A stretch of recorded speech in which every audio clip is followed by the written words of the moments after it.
குழந்தையா இருக்கும் போது அக்னிஸ்தானம் இது. ஏன்னா தொப்புள் கொடி மூலியமா உணவெல்லாம் அங்க என்ன ஆகுது, எரிக்கப்பட்டு அங்கிருந்து டிரான்ஸ்பர் ஆகுது. சரியா? ஆனால் நம்ம பெரியவங்க ஆனதுக்கு அப்புறம் அப்படியே நம்ம என்ன பண்ணிடுறோம், தலை மேல மாறி எங்கிருந்து நம்ம சாப்பிடுறோம், உணவுகளை வாய் மூலியமா எடுத்துக்கிறோம்.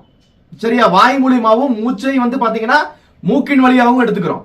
அப்படி எடுத்துக்கும் போது அப்படியே அக்னியினுடைய ஸ்தானம் அப்படியே தலைகீழா மாறி நம்முடைய வயிற்று பகுதியில வந்துடும். அக்னியினுடைய வேலை என்ன? தெய்வத்திற்கு எந்த பொருளை இட்டாலும் அதை தெய்வத்திடம் சேர்ப்பது. அதே அக்னியினுடைய வேலை என்ன? வயிற்றுல எந்த பொருளை இட்டாலும் தேயும் உறுப்புகளுக்கு அது சேர்க்கிறது. வயிற்று பகுதியில் என்ன நடக்குது? அந்த எரித்தல் தன்மை நடக்குது. வாவினுடைய ஈறு பகுதி வயிறு பகுதி. ஒரு சில சித்தர்கள்லாம் சித்தர்னு தனக்குத்தானே பெயர் சுட்டிட்டு ரொம்ப காலமா சாப்பிடாமையே இருக்காங்களாமா. சரியா?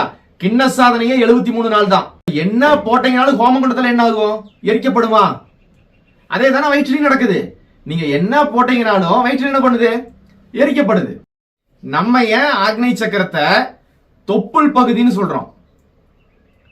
மற்றவர்கள் எல்லாம் நெற்றி பொட்டுன்னு சொல்லும் போது நான் மட்டும் என்ன பண்றோம், தொப்புள் அப்படிங்கிற பகுதியை வச்சு பேசிட்டு இருக்கோம். ஏன்? ரெண்டு விதமா சொல்லலாம். சரி, ஆக்னை சக்கரத்தை பற்றி இரண்டு விதமா சொல்லலாம். ஏன் அப்படின்னா, நம்ம பிறக்கும் போது இருந்த தத்துவம் அப்படியே வளரும் போது மாறிடுது. சரியா? பிறக்கும் போது நம்ம தலைகீழா பிறக்கிறோம் இல்லையா? ஒரு கர்ப்ப பைக்குள்ளார நம்ம எப்படி இருக்கிறோம், தலைகீழா இருக்கிறோம். நம்முடைய உணவு எதன் மூலமா போகுது, தொப்புள் வழியா போகுது. நம்ம தலைகீழா இருக்கிறோம்.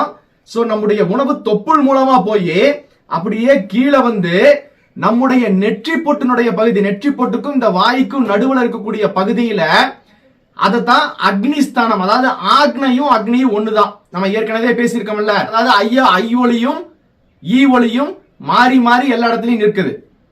சரியா? சைவம் சிவமாச்சு, வைணவம் விண்ணமாச்சு, சைத்தான் சித்தனாச்சு.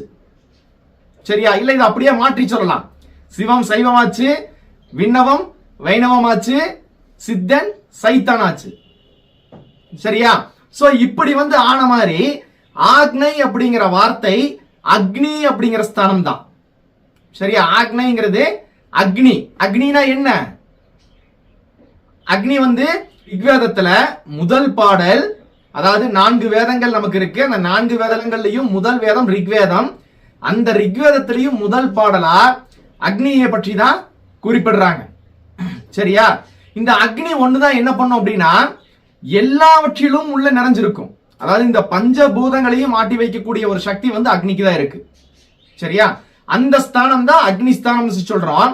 இந்த அக்னிஸ்தானம் என்ன பண்ணுது அப்படின்னு பாத்தீங்கன்னா, நம்ம சாப்பாடு போடுறோம்ல வயிற்றுக்குள்ளார, இந்த சாப்பாடு அதாவது வாய் ஈறு, இது வா ஈறு, வாவினுடைய ஈறு பகுதி, இறுதி பகுதி.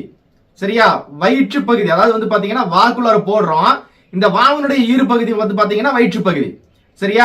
இந்த வயிற்று பகுதிக்கு போய் அங்கிருந்து என்ன பண்ணுதுன்னா தக்க வைத்து கீழே போய் என்ன பண்ணுது, முழுக்க முழுக்க எரித்து, அதாவது இந்த அக்னியினுடைய தன்மையால எரிச்சு அங்கிருந்து தான் சக்தி எல்லாமே என்ன பண்ணுது, பரப்பப்படுது.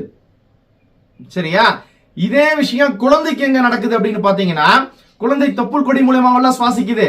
தொப்புள் கொடி மூலியமாவல்லவா எல்லா உணவையும் பெறுது. சோ அந்த உணவு அங்கிருந்து குழந்தைக்கு தலைகீழா இருக்கிறதுனால அக்னிஸ்தானம் இங்க சொல்லி வச்சாங்க. சரியா? ஏன்னா குழந்தை தலைகீழா இருக்கு. தலைகீழா இருக்கும்போது தொப்புள் கொடி மூலியமா என்ன பண்ணுது, உணவை பெறும்போது அந்த உணவு எங்க வருது, அந்த அக்னிஸ்தானத்துக்கு அங்கிருந்து எல்லா உறுப்புகளுக்கும் என்ன பண்ணுது, அது டிரான்ஸ்பர் பண்ணுது. சரி, அக்னியினுடைய வேலையை என்ன? அக்னியில இடப்படக்கூடிய ஒவ்வொரு பொருளுமே யாரை நோக்கி போகும், தெய்வத்தை நோக்கி போகும்னு சொல்லி சொல்றாங்க. சரியா? நமக்கும் அந்த தெய்வத்திற்கும் இடையில இருக்கக்கூடிய ஒரு விஷயமே பாத்தீங்கன்னா இந்த அக்னின்னு சொல்லி சொல்றாங்க. ஓகேவா?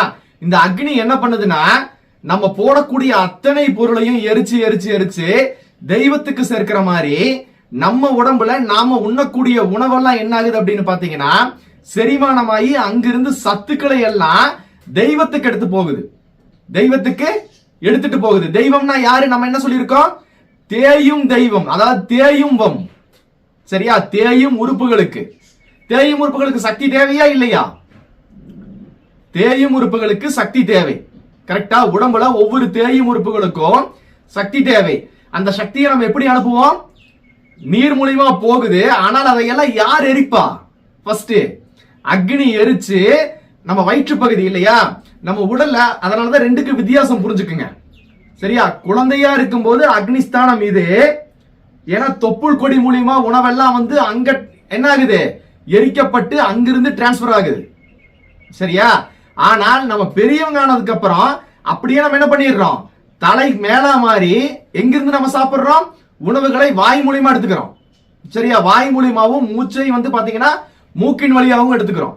அப்படி எடுத்துக்கும் போது அப்படியே அக்னியினுடைய ஸ்தானம் அப்படியே தலைகீழா மாறி நம்முடைய வயிற்று பகுதியில வந்துடும். ஏன்னா நம்ம வயிற்று பகுதியில என்ன நடக்குது? அந்த எரித்தல் தன்மை நடக்குது.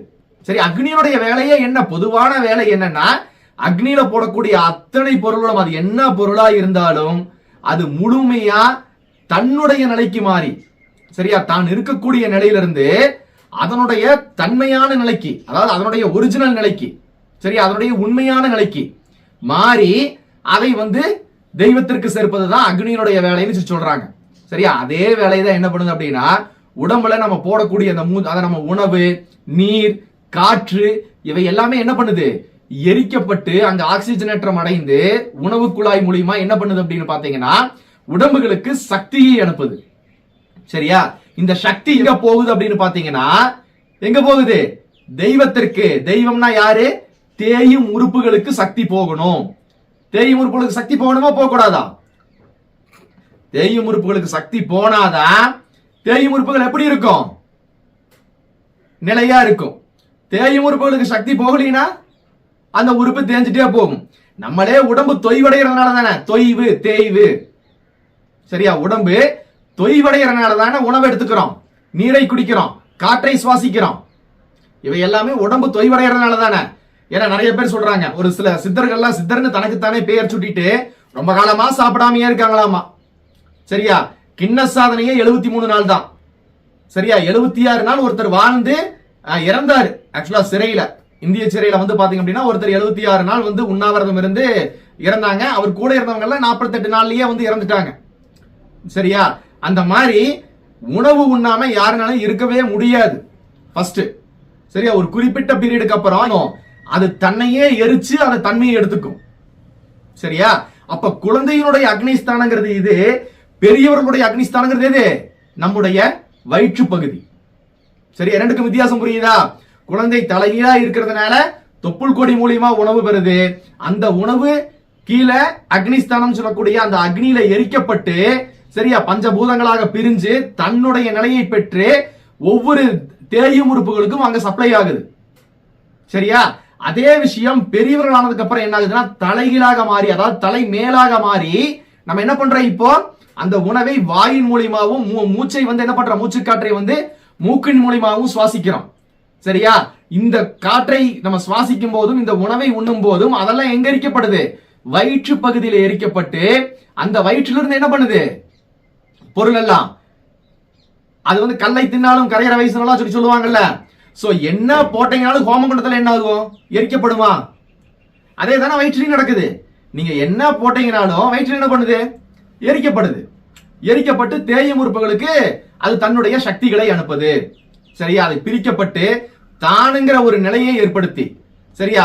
இப்ப நீங்க வந்து ஒரு அரிசியை போடுறீங்க, சாப்பாடை போடுறீங்கன்னா அது சாப்பாடாவே அனுப்புமா? அனுப்பாது இல்ல. சாப்பாடு எரிக்கப்பட்டு முழுமையா அரைச்சு சாப்பாட்டினுடைய முந்தைய நிலை அது என்னவா இருந்தது? இந்த பிரபஞ்சத்துல அது என்னவா இருந்ததோ அதனுடைய நிலைக்கு மாற்றப்பட்டு அந்த நிலை என்ன பண்ணுது? நம்முடைய உடம்புல போய் கலக்குது. சோ தேயும் உறுப்புகளுக்கு அனுப்பப்படுது. சோ அக்னியினுடைய வேலை என்ன? தெய்வத்திற்கு எந்த பொருளை இட்டாலும் அதை தெய்வத்திடம் சேர்ப்பது. அதே அக்னியினுடைய வேலை என்ன? வயிற்றுல எந்த பொருளை இட்டாலும் தேயும் உறுப்புகளுக்கு அது சேர்க்கிறது. சரியா? அதனுடைய தன்மையை மாற்றி அந்த உண்மையான தன்மையை வரவழைத்து தேயும் உறுப்புகளுக்கு ஒவ்வொரு சக்தியையும் அனுப்புது. சரியா? அதனாலதான் அக்னிஸ்தானம் குழந்தைக்கு இது கர்ப்பப்பையில இருக்கும்போது, சரியா, கர்ப்பப்பையில நம்ம இருக்கும்போது இது அக்னிஸ்தானம். சரியா? நம்ம வளர்ந்த பின்னு எது அது அக்னிஸ்தானம் நமக்கு? இப்போ நமக்கு சோ நம்முடைய தொப்புள் பகுதி, அதாவது வயிற்று பகுதி தான் அக்னிஸ்தானம். வாவினுடைய ஈறு பகுதி வயிறு பகுதி. வாவினுடைய ஈறு வயிறு, வா ஈறு வயிறு அப்படின்னு தான் சொல்லி வந்தாங்க.